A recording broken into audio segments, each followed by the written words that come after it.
Green board Hindi माध्यम पर आप सभी का स्वागत है। मेरा नाम है मनदीप। इस वीडियो में करेंगे कक्षा 10वीं का विषय गणित से पाठ 2 जिसका नाम है बहुपद। बहुपद की ये परिचय वाली वीडियो होगी। परिचय में हम समझते हैं कि पाठ में जो भी प्रश्नावलियां दी गई हैं उनके प्रश्नों को हल करने के लिए कौन कौन से जरूरी विषय हैं, फॉर्मूले हैं, सभी चीजों को डिटेल में समझा जाता है उदाहरण के साथ है। तो इस पाठ 2 का जो भी परिचय है, इसके अलावा पाठ 2 की 2 प्रश्नावलियां हैं, 2.1 2.2 दोनों की अलग अलग वीडियो बनाई गई है, लिंक डिस्क्रिप्शन बॉक्स में मिल जाएंगे, उनको भी देख लेना परिचय देखने के पश्चात। तो इस वीडियो में शुरू करते हैं पाठ 2 बहुपद का परिचय अगले पेज से।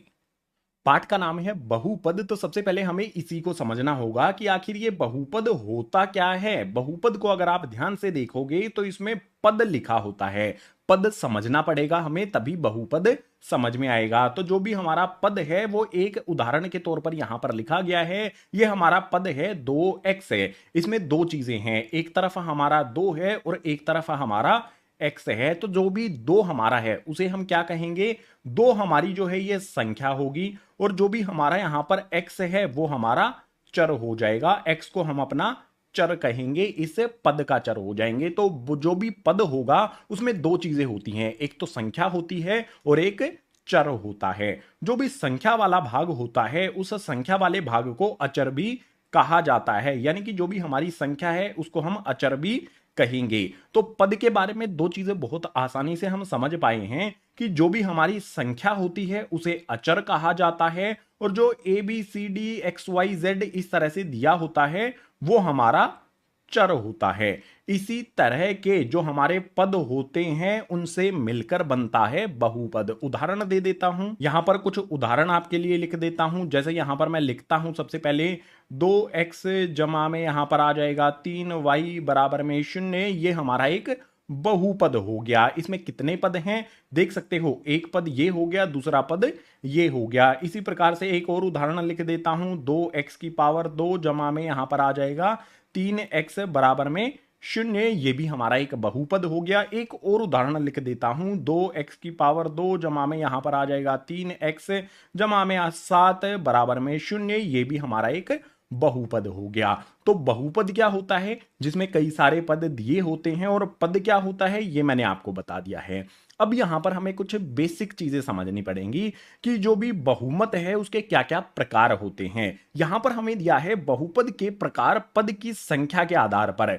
किसी बहुपद में जैसे यहां पर कितने पद हैं, एक पद, दो पद। इस वाले में देखेंगे तो एक, दो, तीन पद हैं। अगर पदों की संख्या के अनुसार जो भी हमारे बहुपद हैं उनको वर्गीकृत किया जाए, बांटा जाए, तो कितने भागों में बांटा जाता है, 3 भागों में बांटा जाता है। यहां पर तीनों भाग दिए गए हैं। इसमें है एक पदी, द्विपदी और त्रिपदी बहुपद। एक पदी बहुपद क्या होता है, जिसमें सिर्फ एक ही पद होता है। जैसे उदाहरण के तौर पर यहां पर मैं लिख देता हूं 2x है। अगर हमें सिर्फ एक ही पद दिया गया है तो उसे कहा जाएगा एक पदी बहुपद। इसके बाद उदाहरण इससे अगला द्विपदी के लिए लिख देता हूं, यहां पर मैं लिख देता हूं x की पावर 2 जमा में 3। ये कैसा होगा, देखो इसमें हमारा एक पद ये हो गया, दूसरा पद ये हो गया, तो इसे हम कहेंगे द्विपदी बहुपद। बिल्कुल इसी प्रकार से एक उदाहरण और लिख देता हूं, 3x की पावर 2 जमा में यहां पर आ जाएगा मेरा 3x, उसके बाद जमा में 2। यहां पर जो भी मैंने ये बहुपद लिखा है इसमें एक पद, दो पद और तीन पद कुल हो जाते हैं, तो इसे हम कहेंगे त्रिपदी। अब आपके दिमाग में एक सवाल जरूर आएगा कि अगर किसी में 4 पद हों तो क्या कहेंगे। भाई एक पद वाले को एक पदी, द्विपद वाले को द्विपदी, तीन पद वाले को त्रिपदी कहा जाएगा, और 3 पद से ज्यादा किसी में अगर हो जाए तो उसे हमेशा कहना है हमें बहुपद। बहुत आसान है, ठीक है। 3 से ज्यादा किसी में है तो वो हमारे बहुपद ही कहलाते हैं। अब यहां पर कुछ चीजें हमने समझी बहुपद के बारे में, क्या होता है, किस किस प्रकार से होता है, पदों की संख्या के आधार पर। कुछ चीजें और समझ लेते हैं, अगले वाले पेज पर चलेंगे उसके लिए। तो यहां पर हमारा आया है बहुपद की घात। बहुपद की घात क्या होती है, घात का मतलब क्या होता है, पावर। तो जो भी हमारी घात है ना उसको हम क्या लिखते हैं, हमेशा पावर लिखते हैं। घात को इंग्लिश में पावर कहा जाता है, ठीक है। तो बहुपद की पावर क्या होती है, यहां पर दिया है चर की सबसे बड़ी घात को बहुपद की घात कहा जाता है। इसके कुछ उदाहरण मैं आपको दे देता हूं। चर जो भी होता है, जो भी हमारा एक्स वाई होता है बहुपद में, उसकी जो सबसे बड़ी पावर होती है उसी को बहुपद की घात कहते हैं। अब एक उदाहरण लिख देता हूं यहां पर मैं आपके लिए। यहां पर है एक्स की पावर 4 जमा में आ जाएगा मेरा एक्स की पावर 5, उसके बाद जमा में 3 एक्स की पावर 2 जमा में यहां पर आ गया मेरा एक्स जमा में 7 बराबर में 0। ये हमें मान लो एक बहुपद दिया गया है। इस बहुपद की घात क्या होगी? बहुपद की घात क्या होती है? चर की सबसे बड़ी पावर। तो चर की सबसे बड़ी पावर कितनी है? यहां पर चर हमारा x है, देख सकते हो सभी जगह पर हमारा x है। इसमें सबसे बड़ी पावर कौन सी है उसी को हमें देखना है। सबसे बड़ी पावर यहां पर देखो 4 है। क्या 4 से भी बड़ी कोई है? बिल्कुल यार, ये रही x की पावर 5। तो जो भी हमारा ये बहुपद है इसकी पावर कितनी हो जाएगी? इस बहुपद की घात क्या हो जाएगी? 5 हो जाएगी। ये हमारा उत्तर हो जाएगा। उदाहरण और दे देता हूं आपको। यहां पर एक बहुपद लिखता हूं मैं। 2x की पावर 2 जमा में यहां पर आ जाएगा 3x जमा में यहां पर आ जाएगा 7 बराबर में 0। जो भी हमारा ये वाला बहुपद हमने लिखा है, इस बहुपद की घात क्या होगी?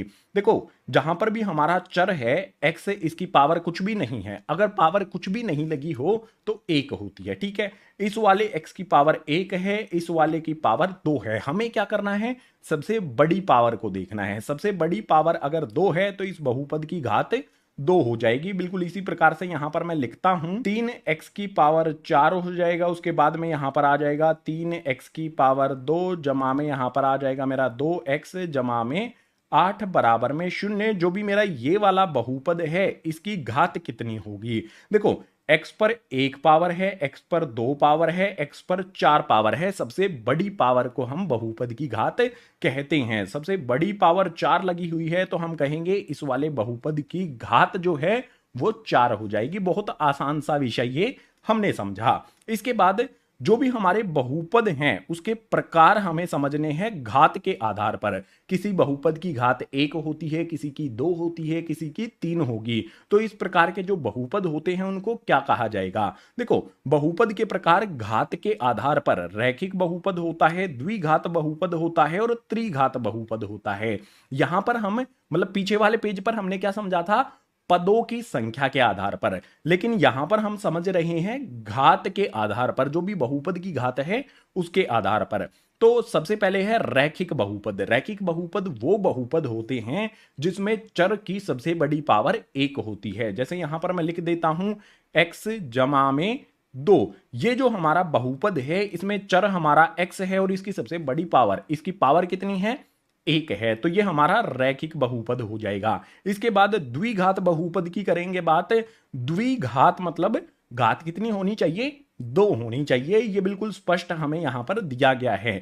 तो हम इस प्रकार से लिख सकते हैं 2x की पावर 2 जमा में 3x जमा में 4 यहां पर लिख देते हैं। ठीक है, हमारा जो भी ये बहुपद बना है इसमें पद कितने भी हों, लेकिन सबसे बड़ी जो पावर है ना वो 2 अगर है तो उसमें हम कहेंगे द्विघात बहुपद। इसके बाद अगला हमारे सामने यहां पर दिया गया है त्रिघात बहुपद। जो भी त्रिघात बहुपद है उसमें क्या होगा? पावर सबसे बड़ी 3 होनी चाहिए। ये मैं उदाहरण दे रहा हूं आपको। x की पावर 3 जमा में यहां पर आ जाएगा 2x, उसके बाद जमा में 3। आप यहां पर देख सकते हो ऊपर वाले बहुपद में भी हमारे 3 पद हैं और इस वाले में भी 3 ही पद हैं। लेकिन पावर जो बहुपद की घात है उसमें अंतर है। इसमें सबसे बड़ी पावर जो है वो 2 है तो ये द्विघात बहुपद हुआ। इसमें सबसे बड़ी पावर 3 है तो ये त्रिघात बहुपद हो जाएगा। बहुत आसानी से इस विषय को हमने यहां पर समझ लिया कि बहुपद के प्रकार क्या होते हैं घात की संख्या के आधार पर। इसके बाद जो हमारा अगला विषय आता है ये बहुत महत्वपूर्ण है, इसको ध्यान से आपने समझना है। यहां पर है बहुपद के शून्यक। बहुपद के शून्य, शून्य समझते हो ना? बहुपद के शून्यक यानी कि शून्य, जीरो का मतलब है यहां पर। शून्यक का मतलब होता है जीरो। ठीक है, शून्य मतलब जीरो हो गया हमारा। तो जो भी बहुपद के शून्यक होते हैं वो क्या होते हैं? यहां पर दिया है चर का वह मान जो बहुपद को शून्य कर दे उसी मान को बहुपद का शून्यक कहा जाता है। जहां पर जो भी हमारे बहुपद में चर होता है, जैसे यहां पर मैं लिख लेता हूं, एक बहुपद ले लेता हूं उदाहरण के तौर पर। मैंने लिख लिया यहां पर 2x की पावर 2 जमा में यहां पर 4 बराबर में यहां पर मैंने शून्य लगा दिया। अब इस बहुपद में जो भी हमारा चर है यहां पर x है, इसकी जगह पर मैं क्या ऐसा मान रखूं कि ये बहुपद हमारा शून्य के बराबर हो जाए। उसी चर के मान को यानी कि x के मान को हम कहेंगे बहुपद के शून्य का, उसी मान को कहेंगे चर का वह मान जो बहुपद को शून्य के बराबर कर दे, उसी को कहेंगे बहुपद का शून्य के। अब एक बात यहां पर समझनी है, अगर हमारे किसी बहुपद में जो घात होती है, जितनी घात होगी उतने ही उसके शून्यक होंगे। जैसे यहां पर लिखा गया है बहुपद की घात बराबर में शून्यकों की संख्या, जितनी बहुपद की घात है उतने ही शून्यकों की संख्या हो जाएगी। जैसे यहां पर हमारा बहुपद है, इसकी घात कितनी है 5, अगर हम इसके शून्यक प्राप्त करेंगे तो 5 शून्यक हमें मिलेंगे। इसी प्रकार से यहां पर हमारा बहुपद है, इसकी घात 2 है, तो इसके शून्यकों की संख्या कितनी हो जाएगी 2 हो जाएगी। यहां पर हमारा बहुपद इसकी घात 4 है, तो इसके शून्यक कितने हो जाएंगे 4 शून्यक हो जाएंगे। यहां पर हमारा ये वाला बहुपद है, इसकी घात कितनी है देख सकते हो, चर की सबसे बड़ी पावर 2 है, तो यही हो जाएगी बहुपद की घात। अगर हम इसके शून्यक ज्ञात करने जाएं तो कितने शून्यक होंगे 2 शून्यक हो जाएंगे। ये जो चीज यहां पर मैंने लिखी है आपके लिए, इसको ध्यान रखना है, जितनी घात होगी उतने ही शून्यक होते हैं। कुछ चीजें हमने यहां इस वाले पेज पर समझी। अब आप कहोगे कि भाई ये शून्यक जो है इनको ज्ञात कैसे किया जाता है, ये समझना है, तो इसके लिए चलेंगे अगले पेज पर। बहुपद के शून्यक से संबंधित हमारा विषय यहां पर आता है बहुपद के शून्यकों का ज्यामितीय अर्थ। ज्यामिति यानी कि जो हमारे ग्राफ होते हैं उसकी बात की गई है। ये हमारे बहुपद में भी 1 नंबर का प्रश्न आता है ग्राफ से, तो आपको ध्यान रखना है ज्यामिति यानी कि ग्राफ होता है। यहां पर उदाहरण के लिए हमने रखा है बहुपद के शून्यक px के लिए ज्ञात करो। आपको पता होगा जो भी हमारी यहां पर ये रेखा होती है इसे हम कहते हैं x रेखा, और जो हमारी यहां पर ये वाली रेखा होती है खड़ी रेखा, इसे कहा जाता है y रेखा, और बीच में यहां पर होता है ओरिजिन। हिंदी में क्या कहते हैं कमेंट करके मुझे बता देना। अब यहां पर बात करेंगे बहुपद के शून्यक px के लिए हमें ज्ञात करने हैं। x रेखा हमारी ये है, तो इसके लिए हमारे ठीक है, हमें क्वेश्चन किस तरह से दिया होगा ये समझो। देखो हमें इस तरह से ग्राफ दिया होगा x और y, इसके अलावा हमें इस तरह से कोई रेखा दी होगी, ठीक है, ये हमें रेखा दे दी। अब ये रेखा x वाले जो अक्ष हमारा है, x वाली जो हमारी रेखा है, इसको कितनी जगह पर काटती है या फिर टच करती है, उसको छूती है, उतने ही शून्यक होते हैं। ठीक है, उत्तर में शून्यकों की संख्या हमें बतानी है। ये कितनी जगह पर काट रही है x वाली रेखा को, एक जगह पर काटती है, तो शून्यकों की संख्या बराबर में 1 हमें लिख देना है। अब मान लो कोई दूसरी स्थिति हमें दी गई है, दूसरी स्थिति में क्या कहा गया है कि ये हमारी रेखा है, ठीक है, ये हमारी रेखा है, इसके लिए हमें बताना है शून्यकों की संख्या कितनी होगी इस बहुपद के लिए।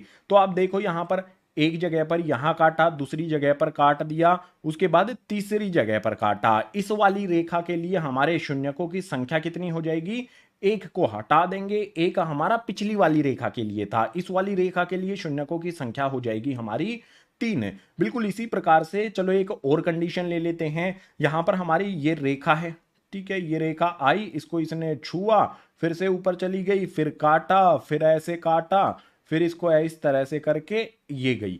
कितनी जगह पर ये इसको छूती है या फिर काटती है, उतनी ही शून्यकों की संख्या होती है। 1 नंबर का प्रश्न आपके पेपर में जरूर यहां से आएगा। तो देखो एक जगह पर इसने यहां पर छुआ, दूसरी जगह काट दिया, तीसरी जगह छुआ, चौथी जगह भी छुआ, सॉरी यहां पर तीसरी जगह पर काटा, चौथी जगह पर छुआ और पांचवी जगह पर काट दिया। कुल 5 जगह पर इसने या छुआ है या फिर काटा है। तो हम क्या कहेंगे कि शून्यकों की संख्या क्या हो जाएगी, इस वाली रेखा के लिए शून्यकों की संख्या हो जाएगी यहां पर 5 है। कहीं पर छू दे एक्स वाले अक्ष को या फिर काट दे, उतने ही शून्यक आपने लिख देने हैं, उतने ही शून्यकों की संख्या होती है। कई सारे उदाहरण भी मैंने दिए आपको।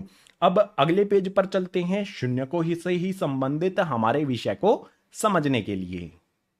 अब इस वाले पेज पर मैं आपको बताऊंगा कि कोई भी बहुपद है उसके शून्यक किस प्रकार से ज्ञात आपने करने हैं। तो यहां पर है बहुपद के शून्यक और चर में संबंध। बहुपद के चर क्या होते हैं ये मैंने बताया, शून्यक क्या होते हैं ये भी मैंने बताया। अब इन शून्यक और चर में क्या संबंध है वो इस वाले पेज पर हमें समझना है। और खासकर हमें ये किसके लिए करना है, द्विघात बहुपद के लिए। जो द्विघात बहुपद होते हैं उनकी जनरल फॉर्म क्या होती है, उनको इस तरह से लिखा जाता है, ए एक्स की पावर 2 जमा में होता है बी एक्स जमा में होता है सी बराबर में 0। ये होता है हमारा द्विघात बहुपद की जनरल फॉर्म। यहां पर आपको दिख रहा होगा ए बी और सी, ये हमारी संख्याएं होती हैं, यानी कि अचर पद होता है हमारा। उसके अलावा जो आपको यहां पर एक्स दिखाई दे रहे हैं इनको चर कहा जाता है। बहुत आसान है ना समझना। अब जो भी हमारे द्विघात बहुपद के शून्यक होंगे, अगर उनका हम योग कर दें, जो भी शून्यक होते हैं उनमें से एक हमारा अल्फा होता है, एक हमारा बीटा होता है। जो यहां पर ये वाला सिंबल लगा है इसे अल्फा का सिंबल कहा जाता है। उसके बाद बीटा का सिंबल आपको दिखाई दे रहा होगा। जो भी बहुपद, द्विघात बहुपद के हमें दो शून्यक प्राप्त होंगे, अगर उन दोनों को हम जोड़ दें तो वो बराबर होते हैं घटा बी बटे में ए के। और यहां पर हमारे बी और ए क्या हैं, बी और ए यहां पर हमारे हैं यहां अचर पद। ठीक है, जो भी शून्यक हैं और अचर पद हैं उनमें क्या संबंध दिखाई दे रहा है, एक चीज को तो हमने समझ लिया, शून्यकों का योग करके। दूसरा, अगर शून्यकों का गुणनफल कर दे, यानी कि अल्फा गुना में बीटा कर दे, तो वो बराबर होता है सी बटे में ए के। मुझे पता है आपको समझ में चीजें कुछ कुछ नहीं आ रही होंगी, लेकिन उदाहरण आपको दूंगा तो बहुत आसानी से समझ पाएंगे। उदाहरण के लिए हमारे पास है कि यहां पर द्विघात बहुपद है। द्विघात बहुपद में x की पावर 2 जमा में 7x जमा में 10 है। सबसे पहले इसके शून्य का हमें ज्ञात करने होंगे। शून्य के ज्ञात करने के लिए जो हमारा सबसे पहला पद x की पावर 2 है, इसको यहां पर एज इट इज लिखा जाएगा x की पावर 2। उसके बाद जो बीच वाला पद है इसको हमें क्या करना होगा, बांटना होता है, स्प्लिट करना होता है दो हिस्सों में। कुछ इस तरह से कि जो हमारा पहला पद और आखिरी पद है इनको एक साइड में रफली गुना करना है। x की पावर 2 को 10 से गुना करूंगा तो ये हो जाएगा मेरा 10x की पावर 2। उसके बाद जो हमारी यहां पर संख्या है इसके मुझे क्या करने हैं, ये संख्या आएगी जो भी, इसके मुझे गुणनखंड कर लेने हैं। 2 से करूंगा 5 पर, 5 से करूंगा तो 1 पर। इसके गुणनखंड क्या मिले मुझे, 2 और 5 मिले। ठीक है, ये मैंने 2 लिखा, ये मैंने 5 मिला। जो भी गुणनखंड मुझे मिले हैं इसके, वो यहां पर मैंने लिख लिए। अब इनको हमें कुछ इस तरह से रखना है कि हमें इनको जोड़ने या फिर घटाने पर बीच वाली संख्या मिल जाए। तो देखो 5 जमा में 2 करें या फिर 2 जमा में 5 करें तो हमारी संख्या हमें मिल जाती है। जो भी मेरा 7x है उसको मैं किस प्रकार से लिख सकता हूं, 2x जमा में 5x लिख सकता हूं। 7x को मैं क्या करूंगा, यहां पर स्प्लिट कर दूंगा 2x में और 5x में, तो यह आ जाएगा 2x जमा में 5x। उसके बाद जमा का निशान लगा दूंगा। अगर आप इनको जोड़ोगे तो वापस से हमें 7x मिल जाएगा, प्राप्त हो जाएगा। ठीक है, अब आखिरी वाला जो पद है वो यहां पर ऐसा का ऐसा लिख दिया जाएगा, 10 बराबर में आ जाएगा 0। इसको इस प्रकार से हल किया जाता है। अब इससे आगे वाला जो स्टेप होगा उसमें क्या करेंगे, जो भी हमारे शुरू वाले 2 पद हैं इन 2 पदों में से जो भी उभयनिष्ठ होता है उसे उभयनिष्ठ यानी कि कॉमन ले लेना है। आप यहां पर देख सकते हो x इसमें भी आया है, x इसमें भी आया है, तो हमने x को उभयनिष्ठ ले लिया। अब एक ब्रैकेट लगा देना है। x की पावर 2 में से x हमने उभयनिष्ठ यहां पर लिया है तो एक x बचेगा, उसको अंदर लिखेंगे, जमा का निशान लगाएंगे। 2x में से हमने यहां पर x उभयनिष्ठ लिया है तो 2 बचेगा, उसको लिख लेंगे, बंद करेंगे ब्रैकेट। उसके बाद आगे वाले जो हमारे 2 पद हैं इनमें से भी उभयनिष्ठ लेंगे। तो उभयनिष्ठ क्या लिया जाए, जमा का 5 यहां पर भी है और 5 के पहाड़े में 10 भी आता है, तो मैं ले लेता हूं यहां पर 5 को उभयनिष्ठ।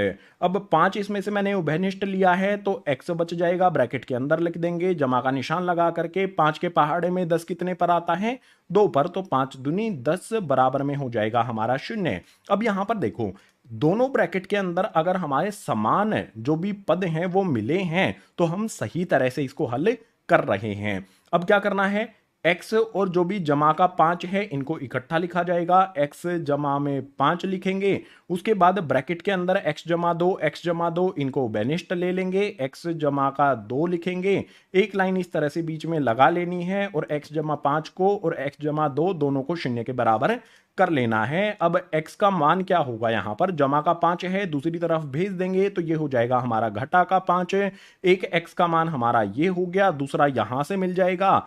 x का मान यहां पर क्या होगा, जमा का 2 दूसरी तरफ भेजने पर घटा का 2 हो जाएगा। ये जो भी हमें मिले हैं चर का जो भी मान मिला है इन्हीं को कहा जाता है शून्यक। और मैंने क्या कहा था, पहला शून्यक हमारा अल्फा होगा, दूसरा शून्यक हमारा बीटा होगा। यानी कि अल्फा हमारा क्या हो जाएगा, घटा का 5, और बीटा हमारा क्या हो जाएगा, घटा का 2 हो जाएगा। जो भी दो शून्यक मिलेंगे उनमें से एक अल्फा दूसरा बीटा हो जाएगा।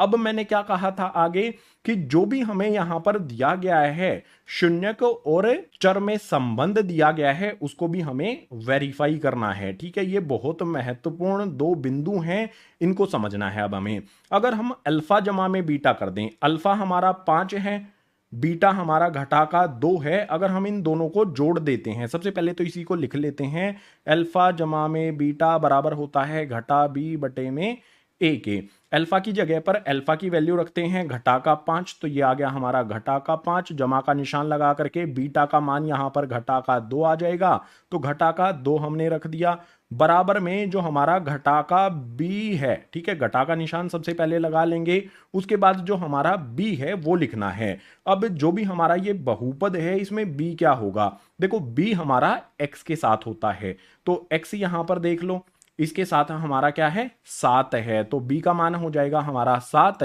बटे में जो भी हमारा यहां पर नीचे a है इसका मान रखना होगा।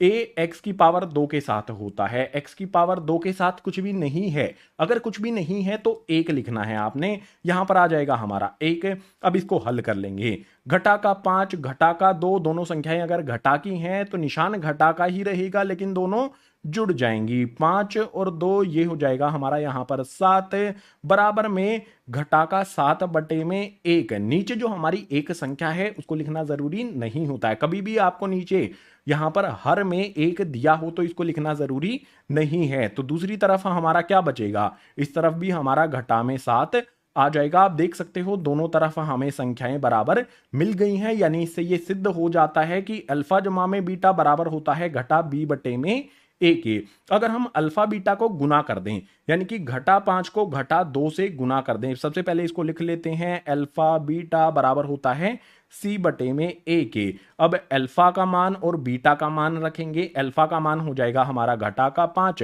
बीटा का मान हो जाएगा घटा का 2, हमें दोनों को गुना करना है। इसके बाद सी बटे में ए लिखना है। सी हमारा क्या होता है, जो भी अचर पद हमारा है जिसके साथ कोई भी चर नहीं दिया गया है वो होता है सी का मान, यानी कि यहां पर आ जाएगा 10 बटे में ए का मान यहां पर हमने जो रखा था वही रहेगा, 1 रहेगा। अब इनको गुना कर लो, यहां पर हमारा घटा का 5 घटा का 2, दोनों संख्याएं अगर घटा की हैं और उनको गुना हम कर रहे हैं तो माइनस माइनस प्लस हो जाएगा। उसके बाद जो भी हमारी संख्या है 5 को 2 से गुना करेंगे तो यहां पर आ जाएगा हमारा 10, बराबर में 10 बटा ए का हमारी संख्या है, इसको हम किस प्रकार से लिख सकते हैं, 10 ही लिख सकते हैं। तो दो चीजें आपने यहां पर समझी कि हमारे बराबर मान हमें मिल जाते हैं, जो भी हमारे चर हैं और जो भी हमारे शून्यक हैं उनमें क्या संबंध होता है ये हमने समझ लिया। शून्यक कैसे ज्ञात करने हैं ये हमने समझ लिया, उदाहरण भी हमने यहां पर ले लिया है। तो जो भी बहुपद के शून्यक और चर में संबंध है,